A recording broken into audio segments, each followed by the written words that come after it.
नमस्कार, capital TV देख रहे हैं आप और मैं हूं आपके साथ नवेंदु शेखर झा। देश भर में इस समय वक्फ बिल को लेकर सियासत गरमाई हुई है, लेकिन इसी बीच एक बड़ा सवाल भी है कि बीजेपी का अगला नया अध्यक्ष कौन होगा। इसे लेकर देश भर में हलचल तेज है और हर ओर ये चर्चा हो रही है कि जेपी नड्डा का उत्तराधिकारी कौन होगा जो नरेंद्र मोदी का सेनापति बनेगा। वो कौन होगा जो पीएम मोदी से लेकर संघ का चहेता होगा। आपको बता दें कि बीजेपी के नए राष्ट्रीय अध्यक्ष को लेकर पार्टी के अंदर खाने नाम तय हो गया है। हाल ही में नागपुर में पीएम मोदी और आरएसएस प्रमुख डॉक्टर मोहन भागवत के मुलाकात के बाद यह माना जा रहा है कि जल्द ही बीजेपी के नए कप्तान के नाम का ऐलान हो जाएगा। अप्रैल का महीना बीजेपी के लिए बहुत खास है, इसलिए इस बात की पूरी संभावना है कि जेपी नड्डा के बाद अप्रैल में ही बीजेपी के नए राष्ट्रीय अध्यक्ष के नाम की घोषणा होगी। वैसे तो मीडिया में कई नामों पर जोर शोर से चर्चा चल रही है, लेकिन आपको मालूम है कि पिछले कुछ सालों में बीजेपी आलाकमान के फैसले ने हर किसी को चौंकाया है। चाहे सीएम चुनने की बात हो, मंत्री बनाने की बात हो या फिर पार्टी अध्यक्ष, पीएम मोदी के फैसले ने बड़े बड़े सियासी दिग्गजों के अनुमान को फेल कर दिया है। ऐसे में संघ और बीजेपी के बीच किसके नाम पर सहमति बनी है, यह जानना आपके लिए दिलचस्प हो सकता है, क्योंकि बीजेपी में पार्टी के राष्ट्रीय अध्यक्ष का कद बहुत बड़ा माना जाता है और उस पर बड़ी जिम्मेदारी होती है, क्योंकि बीजेपी दुनिया की सबसे बड़ी सियासी पार्टी है। चलिए इस वीडियो में आपको बीजेपी के नए राष्ट्रीय अध्यक्ष को लेकर तमाम महत्वपूर्ण बातें बताते हैं। बीजेपी के नए बॉस के नाम पर लग गई मुहर। जल्द होगा पार्टी के राष्ट्रीय अध्यक्ष के नाम का ऐलान। पीएम नरेंद्र मोदी ने चुन लिया अपना सेनापति। नए अध्यक्ष पर होगी बहुत बड़ी जिम्मेदारी। अप्रैल का महीना बीजेपी के लिए बेहद खास है, और वो इसलिए क्योंकि इसी महीने की 6 तारीख को पार्टी अपना स्थापना दिवस मनाती है। जी हां, 6 अप्रैल ये वही तारीख है जब आज से 45 साल पहले साल 1980 में बीजेपी की स्थापना हुई थी। ऐसे में कुछ दिनों से कयासों का बाजार गर्म है कि पार्टी इसी दिन अपने नए राष्ट्रीय अध्यक्ष के नाम का ऐलान कर सकती है, लेकिन पार्टी फिलहाल संसद में वक्फ बिल को पास कराने की कोशिश में व्यस्त है और इस बात की संभावना जताई जा रही है कि संसद का जो बजट सत्र है उसे 1 या 2 दिनों तक बढ़ाया भी जा सकता है, यानी 4 अप्रैल से 6 अप्रैल तक किया जा सकता है। इसके बाद 18 से 20 अप्रैल तक बेंगलुरु में बीजेपी की नेशनल काउंसिल की बैठक होने वाली है। ऐसे में संभावना है कि पार्टी अपने नए अध्यक्ष के नाम का ऐलान इस महीने 18 तारीख से पहले कर सकती है। आपको वो संभावित नाम भी बताएंगे जिसे लेकर बड़े दावे किए जा रहे हैं, लेकिन उससे पहले आपको यह भी बता दें कि बीजेपी में कोई भी बड़ा फैसला कयासों के आधार पर नहीं होता है। आपको याद होगा जब साल 2017 में देश के सबसे बड़े सूबे के सीएम के नाम की चर्चा हो रही थी, उसमें योगी आदित्यनाथ का नाम दूर दूर तक नहीं था। मीडिया में जो नाम चल रहे थे उसमें कहीं भी सीएम योगी को जगह नहीं मिली थी, लेकिन पीएम मोदी के फैसले ने न सिर्फ हर किसी को चौंका दिया, बल्कि बड़े बड़े सियासी पंडितों के दावे को फेल कर दिया। योगी आदित्यनाथ को प्रदेश की बागडोर दी गई और उसका नतीजा आज कितना सकारात्मक है वो आपके सामने है। इसके अलावा बात उत्तराखंड के सीएम पुष्कर सिंह धामी की हो, मध्य प्रदेश में मोहन यादव की, हरियाणा में नायब सैनी की, राजस्थान में भजनलाल शर्मा की, जब इन नामों पर फैसला हुआ तो सियासी दिग्गजों के पैरों तले जमीन खिसक गई। लेकिन यही बात तो पीएम मोदी को दूसरे नेताओं से अलग करती है।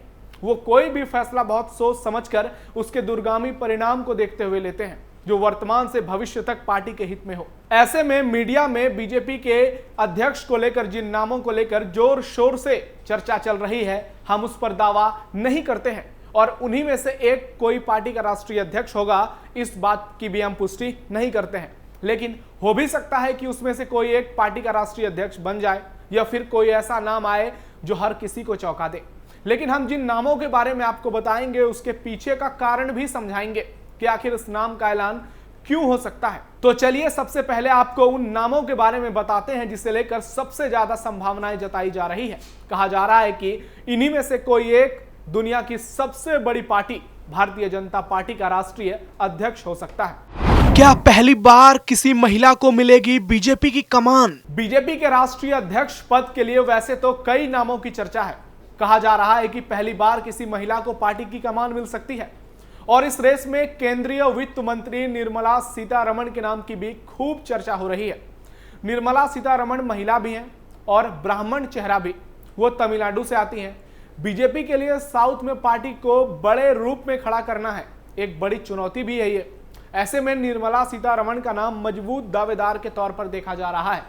माना जाता है कि पीएम मोदी उन पर और उनकी कार्यशैली पर बहुत भरोसा भी करते हैं। हालांकि हम इस दावेदारी की 100% पुष्टि नहीं कर रहे हैं, क्योंकि हाल ही में दिल्ली में बीजेपी ने एक महिला को सीएम पद की जिम्मेदारी दी है। इसलिए राष्ट्रीय अध्यक्ष के तौर पर पार्टी और आरएसएस की सोच पुरुष चेहरे का भी रुख कर सकती है। आपको हम बार बार ये कह रहे हैं कि फैसला पीएम मोदी को ही लेना है। ऐसे में हमारा काम सिर्फ अनुमान लगाना ही है। भूपेंद्र यादव रेस में सबसे आगे। जिन नामों की चर्चा है उनमें भूपेंद्र यादव को सबसे बड़ा और प्रबल दावेदार माना जा रहा है। भूपेंद्र यादव राजस्थान के अलवर से सांसद हैं।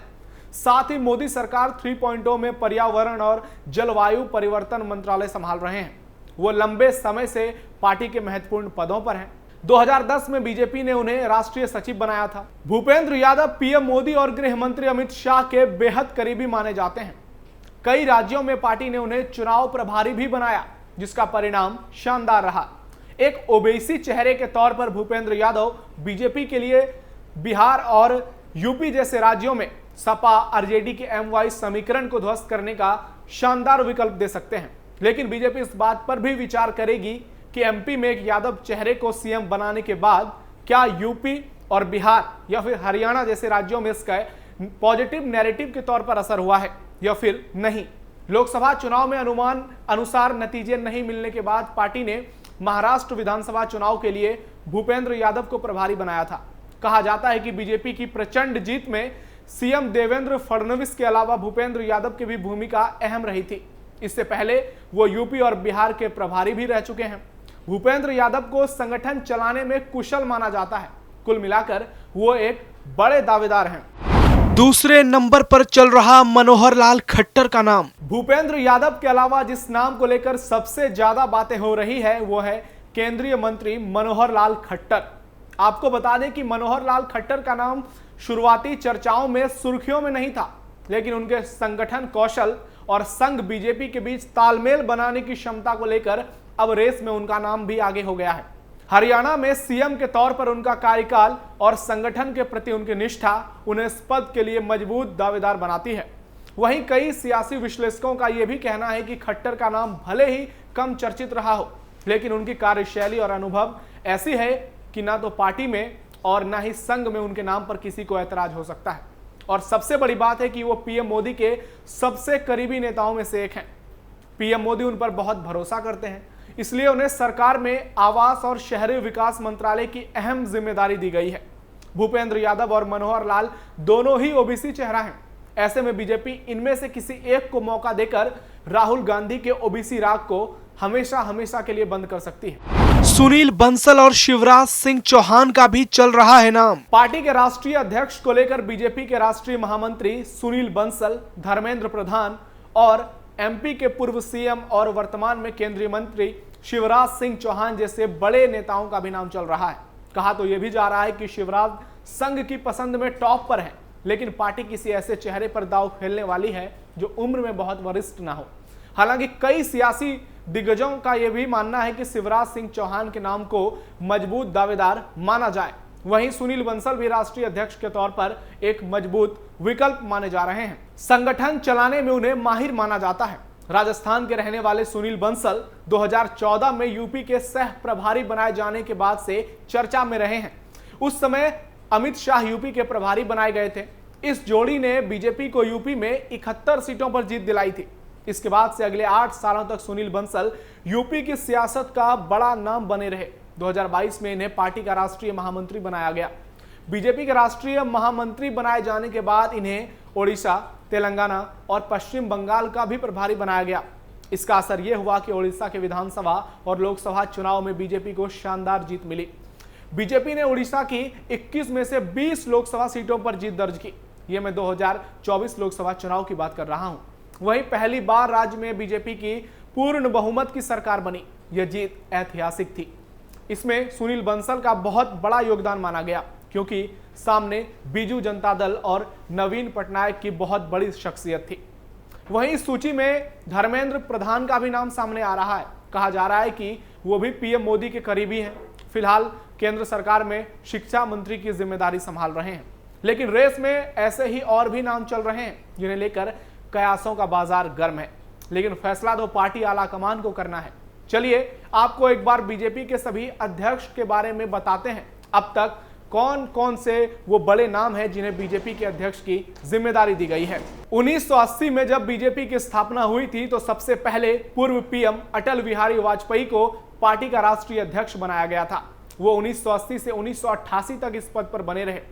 वहीं पूर्व केंद्रीय मंत्री लाल कृष्ण आडवाणी 1986 से 90 तक, 1993 से 98 तक और 2004 से 2005 तक इस पद पर बने रहे। इसके अलावा बीजेपी के वरिष्ठ नेता मुरली मनोहर जोशी 1991 से 1993 के बीच पार्टी के राष्ट्रीय अध्यक्ष बने।